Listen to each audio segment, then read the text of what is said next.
The Second Book of Samuel, otherwise called the Second Book of the Kings. Chapter 1. Now it came to pass after the death of Saul, when David was returned from the slaughter of the Amalekites, and David had abode 2 days in Ziklag, it came even to pass on the 3rd day, that, behold, a man came out of the camp from Saul, with his clothes rent, and earth upon his head.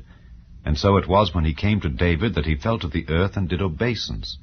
And David said unto him, From whence comest thou?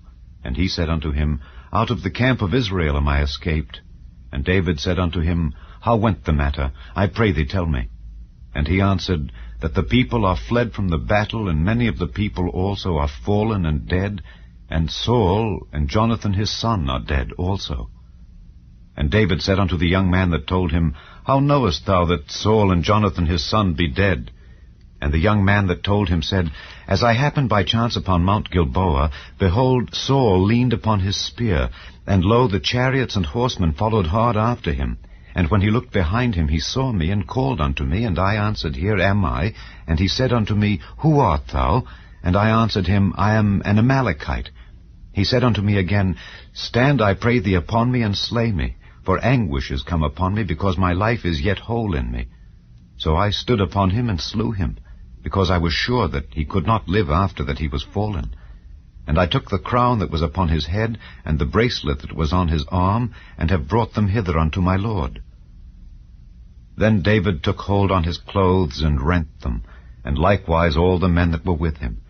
And they mourned, and wept, and fasted until even, for Saul, and for Jonathan his son, and for the people of the Lord, and for the house of Israel, because they were fallen by the sword. And David said unto the young man that told him, Whence art thou? And he answered, I am the son of a stranger, an Amalekite. And David said unto him, How wast thou not afraid to stretch forth thine hand to destroy the Lord's anointed? And David called one of the young men, and said, Go near and fall upon him. And he smote him that he died. And David said unto him, Thy blood be upon thy head, for thy mouth hath testified against thee, saying, I have slain the Lord's anointed.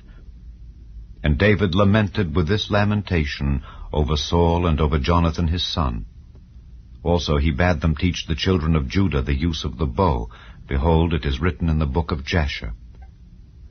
The beauty of Israel is slain upon thy high places. How are the mighty fallen! Tell it not in Gath, publish it not in the streets of Askelon, lest the daughters of the Philistines rejoice, lest the daughters of the uncircumcised triumph. Ye mountains of Gilboa, let there be no dew, neither let there be rain upon you, nor fields of offerings. For there the shield of the mighty is vilely cast away, the shield of Saul, as though he had not been anointed with oil. From the blood of the slain, from the fat of the mighty, the bow of Jonathan turned not back, and the sword of Saul returned not empty. Saul and Jonathan were lovely and pleasant in their lives, and in their death they were not divided. They were swifter than eagles, they were stronger than lions. Ye daughters of Israel, weep over Saul, who clothed you in scarlet with other delights, who put on ornaments of gold upon your apparel.